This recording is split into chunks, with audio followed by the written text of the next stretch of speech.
Ici, nous avons le terminal biométrique, le lecteur biométrique. Ici, nous avons les entrées et les sorties, le connecteur USB, on peut le connecter à un terminal de paiement par exemple, ou prise RJ45 pour le connecter à une centrale pour faire du contrôle d'accès. Ici, une micro SD. D'accord.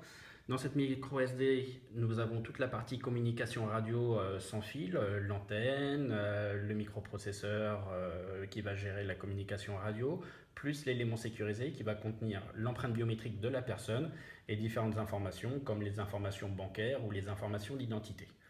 Donc là, je vais insérer la micro SD dans un petit périphérique, mais je pourrais mettre la micro SD dans un téléphone ou dans une montre. Donc, première démonstration de terminal de paiement. Le marchand saisit le montant.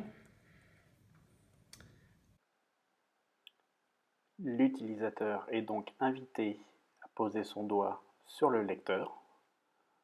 L'empreinte biométrique est donc lue sur le lecteur. Elle est envoyée à la micro SD.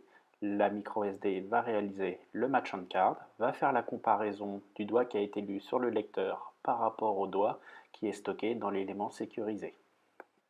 Une fois le match on card réalisé, l'élément sécurisé va donc renvoyer au lecteur biométrique et donc au terminal de paiement les informations bancaires. Seconde démonstration, un contrôle d'identité. Donc là, comme précédemment, pour le contrôle d'identité, l'utilisateur est invité à poser son doigt sur le lecteur biométrique, le doigt est lu, il est envoyé à la micro SD qui réalise le match on card. Là, deux possibilités, soit les informations d'identité sont contenues dans l'élément sécurisé, à savoir la photo, le nom et le prénom, et sont renvoyées au lecteur, soit les informations sont récupérées d'un serveur distant, le serveur de la police par exemple, et les informations sont affichées pour avoir un contrôle visuel de la personne.